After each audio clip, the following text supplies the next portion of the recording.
context for everyone is that this has been a multi-year thing in particular, and I'm going to say for Megan, and she's a good team player, so she's going to deny this, but she's really been championing this work over a number of years. This is about year 4 that Megan's been doing various projects on bunk management.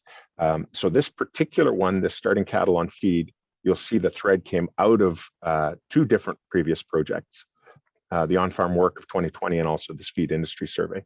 So this is where we're going to get into the phase where Megan and Brent describe what happened this past summer and how it tags in our feedlot participants, our farmer participants tonight. So Megan, Brent, looks like you're ready to go. Yeah, thanks, Christophe. And yeah, as Christophe mentioned, Brent and I are going to keep this pretty short, but we just wanted to give a little bit of preamble in terms of the bunk management work that we've done, and particularly focusing on this past summer bunk management related to receiving practices. And certainly it is the common thread that brought us here together tonight. So I'm going to hand it over to Brent actually to get us started with just a bit of an introduction on bunk management and newly received cattle. Thanks, Megan. So the next slide that we're looking at here is what role does bunk management have in starting cattle and how do the cattle respond? So my comments to that are, starting cattle on feed is one of the most important phases of finishing cattle. The transition from a high fiber, low energy diet to a low fiber, high energy ration requires time and a set protocol to be followed. Just like a newborn calf receiving its colostrum in a timely fashion and in the proper amount determines the potential of that animal over its lifetime. Animal health, including bovine respiratory disease, BRD for short, is an economic hardship in the cattle feeding business. According to research, proper gut health plays a significant role in reducing BRD in feedlot animals. All aspects of feeding cattle are influenced by strong, healthy cattle. Anything we can do with the management of the feedlot to address the consistent dry matter intake of the cattle will improve health and efficiencies of the cattle in your feedlot. I included a link to a seminar by Dr. Francis Fluharty of Ohio State University, who states that cattle dry matter intake is split to address maintenance requirements of 80% and gain requirements of 20%. Cattle will eat their maintenance requirements first, obviously, and then the gain requirements are met with the remaining dry matter intake. The importance of being consistent in bunk management and feed deliveries is essential to maximize that 20% dry matter intake to achieve the best gains and cattle efficiencies possible. Megan? Okay, thanks, Brent. So yeah, just to supplement a little bit of what Brent was saying here too, with some visuals from our bunk management work. I think it's probably no secret that the producer panelists on tonight, Javen, Andrew, and Heather, and Chris, were part of a project last summer. So what we really found was that there are a couple of really key management aspects for success in receiving cattle, and the panelists are going to share those a little bit later tonight. But here we're sharing a little bit of data in terms of what we collected as part of that project last summer. So this for those of you that are familiar with some of the work that we did last year in 2020, these types of graphs will be familiar. Again, this past summer, we saw that there were these very consistent cattle feeding behaviors. So this graph is showing the feeding behavior of the penna cattle at Javen Martin's. So these were heavier cattle coming into the feedlot. I think they were about 1,000 pounds plus, and Javen can tell you a little bit more about this group. And what's interesting is, again, here we can see that daily feeding behaviors follow very similar trends day to day. And here we've got the timeline adjusted according to the time of morning feeding. So morning feeding for each day is at time 0 hours on the graph. And so each line, each color on the graph represents a different day. You know, overall, these similarities in daily feeding behaviors or feeding patterns tell us how important it is to have a consistent approach to bunk management. So we'll dig into this a little bit more during the panel discussion as well. And then this next graph here shows an example of some of the daily trends that we were looking at as part of the project too. So this is a pen of cattle at Chris Palliser's after the cattle were moved from the receiving pens. So the red lines here represent feeding times. The green bars represent bunk management, bunk scores. And so this was, these are based on, scores are based according to the South Dakota State University 4-point scoring tool. So a score of 4 represents full feed. So when you see those tall bars there, that's full feed. A score of 0 is a split bunk, so there's no feed remaining there. And a 0.5 is just kind of a scattering of crumbs. So it's essentially impossible for cattle to take a full mouthful of TMR. So anything 0.5 or less, we considered an empty bunk and when we were doing our work. The black lines represent cattle feeding at the bunk. So if you look all the way to the left at the y-axis there, this is measured based on the capacity for cattle at the feed bunk. So 100% would represent a full bunk, and as many as cattle as possible at the bunk. So really what we saw here in this is a nice response in cattle feeding behavior according to feeding activity and feeding times. And this really helps strengthen that case for frequent feeding. And here we also see limiting the time in which the bunk was empty. So here we're seeing that the bunk was empty or clean or slick at an ideal length of time, which is around 2 to 3 hours over the course of the day. So that was really nice to get at this graph. And I'm going to hand it back over to Brent just for another visual here.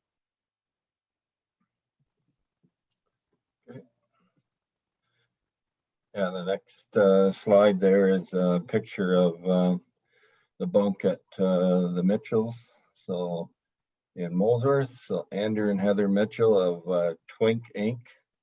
had a unique group of cattle involved in the trial. They were drought stressed from Western Canada in the middle of July, towards the end of July. And they required lots of attention and a special approach to start them on feed.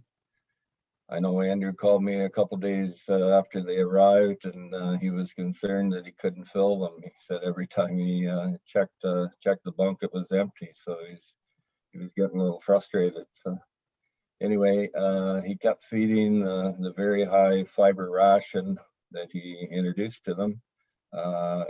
And gradually increasing until he reached their fill, and then started his step up slowly. So Andrew's management style led to his great success in starting this group of cattle, which is best described as, to me, it's Andrew let the cattle write the story and not him writing the script. So it was an excellent management decision on their part.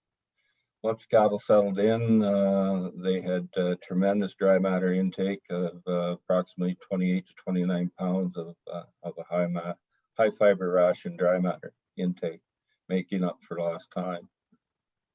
Andrew and Heather paid close attention to the details in their operation and do a great job on risk assessment of the cattle, which led them to handle these delicate group in a positive way. Megan? Thanks, Brent. And this is kind of just showing that same story graphically at Heather and Andrews, and just that importance of frequency and feeding. And I think they'll probably speak to the appetite of these cattle, this particular pen of cattle later tonight. But we can see here the red lines again, similar to the graph that we pulled up before, but the red lines again are showing feeding times, and more frequent feeding times are necessary for this group of cattle. Without that, these cattle would have been at a feed for much longer. You can see those green bars there dipping down as the feed bunk emptied. So we're seeing really rapid feed disappearance there throughout the course of the day. So yeah, kind of the same information just shown graphically. Again, really important to be attentive to each group of cattle. And back over to you for this one, Brent. Okay, thanks, Megan. So the next slide is a slide on the receiving pens at Pallister Farms. So Chris Pallister of Pallister Farms has a facility they built about 3 years ago with receiving pens specifically designed by family members with lots of experience in the cattle business. These pens feature a hay manger and TMR bunk to offer choices to the cattle. Easy access to water was also in the thought process. Getting the rumen filled and with good quality long stem hay and cattle settled in as soon as possible is Chris's goal with each new group.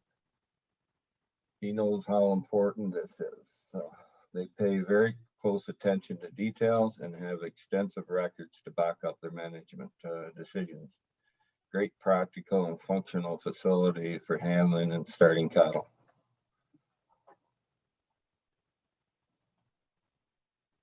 Megan.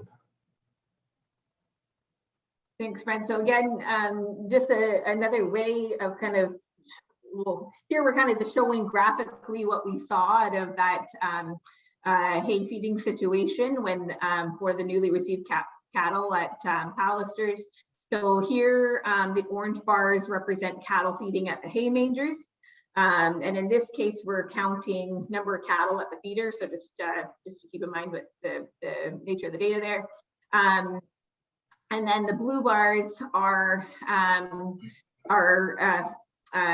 it's represent feeding at the TMR bunk. So what's interesting here, so this is day one, so the first full day after receiving. So you can see that the cattle in this situation received dry hay for the first 24 hours after receiving. Then we can see here the red line represents TMR feeding, and then you can see an increase in feeding by those blue bars at the TMR feed bunk. What's really interesting is that you kind of see some cattle, if you look on the left-hand side, those blue bars that are stacked under the orange bars, you can see that some of the cattle were exploring the TMR bunk, even though there was no TMR there yet. And you kind of, after the first TMR feeding, you see obviously a lot more cattle heading to that TMR bunk, but still through the course of the day, you can see those orange bars are stacked on the blue bars. You see still some cattle going to the hay manger feeding as well. So, so this is day one, and then you can kind of see this is transitioning to day three, and it's really interesting to see kind of this transition from, you know, cattle feeding at the hay feeder versus the TMR bunk. So again, day three, there would be full TMR feeding, but still dry hay offered at those in those the hay mangers, and you can kind of see a little bit. You can see certainly some feeding at the TMR bunk, but also still some feeding at the hay feeders as well. So very interesting to see this transition through these graphs as well. Back over to you, Brent. Okay.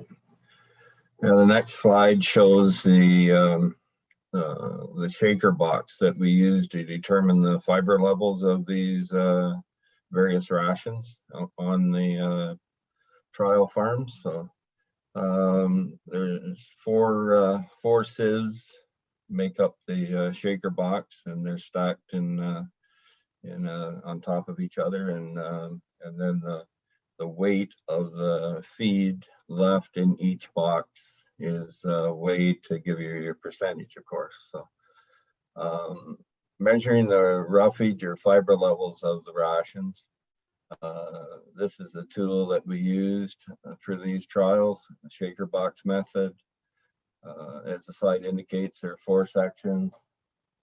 I capture the ration ingredients as they pass through the various sleeves. Each tray is weighed, like I mentioned. As mentioned in the survey questionnaire earlier, part of this webinar, the feed industry advisors have access to these shaker units, and I'm sure they would be happy to determine the fiber levels of your ration if they were asked. So, step-up ration should be formulated using desired fiber levels in each ration, and then double check back to using this shaker box to verify those calculations. So, also mentioned in the survey part was particle size of the grain content in the ration. This fiber separation box will determine your desired processing method of the grain content, and then you can use that information to adjust your fiber levels to match what your grain particle size is to have the proper fiber and scratch in the rumen. This is a tool, really handy tool also for calculating physically effective NDF. So that's a measure of how much effective fiber is in the ration. So for feedlot rations, we've been taking the top 2 sieves of the Penn State particle separator, plus the NDF level well, that's multiplied by the NDF level of the ration. So we're really just starting to do some benchmarking work for receiving programs. A couple of years ago, we did do some benchmarking for fiber levels and finishing rations. There's some pretty good recommendations in terms of what those levels should be at as a minimum, and it's about 7 to 10% for finishing rations. We don't really have that recommended threshold for receiving rations, but we're just kind of starting to collect some benchmarking data there now. So, okay, Brent, sorry, back over to you. Okay, all right, the next slide. There we go, good. So, yeah, basically this, what we observed was a step-up approach is so important as the starch content in the ration increases. The step-up formula method is an easy method to transition new arrivals onto high-grade, low-fiber rations. As the starch content rises in the ration, digestibility rate increases, creating the need for those step-up rations to maintain gut health. There are many thoughts as to how rations are needed and for how many rations are needed and for how long. And you should, there again, you should take the advice of your feed advisor to determine what's best for your application and type of cattle being started. Javen Martin of HM and Sons has a very defined startup protocol in place. His trial group of cattle were heavier coming into the feedlot and locally backgrounded, traveling a short distance. He knew the history of the cattle, yet he continued to go through the complete step-up program, citing the stress of the cattle being trucked and adjusting to new surroundings as that reason.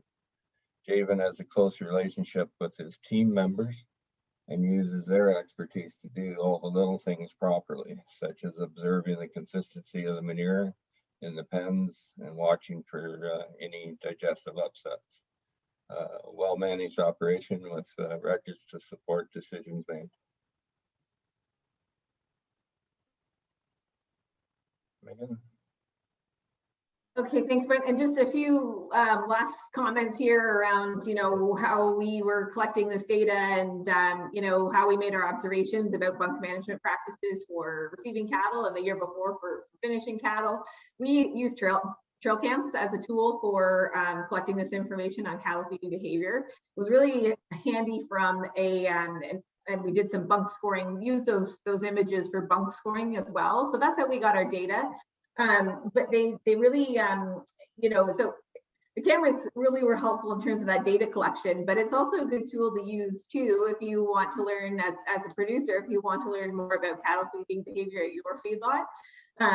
Certainly, you don't have to be, you don't have to get into the granular exercise of doing the scoring and counting cattle at the bunk and those types of things. But certainly certainly you can kind of flip through. We've got an example of what a 24-hour time lapse can look like. So this is a photo taken at every hour. You can see what we've done here. And, you know, obviously this would be very time consuming if you're doing it for your own operation over a number of days. But our students put this together. We've got the graph overlaid with the images. And this is an excerpt from a 24-hour time lapse. Okay, so we're just seeing this impact, or we're seeing cattle being fed here. And then we're seeing over the course of the day that feed disappearing. This was at Andrew and Heather's, so the feed was disappearing very quickly. And then we can see again here, there was another feed delivery here around 11 in the morning. And again, seeing that feed disappearing very quickly here. And then another feeding around 4. So these cameras become really good tools kind of for monitoring intake behaviors, especially if you're not able to make it into the barn throughout the day. It kind of gives a good indication of how long the bunk is actually slick for. So that was kind of a quick synopsis. But our study results will be available through, again, Virtual Beef. That'll be in the next edition. That's an up and coming, and same with BFO's Ontario Beef. So you can check out the results from this work there, as well, again, that through the newsfeed through Ontario Cattle Feeders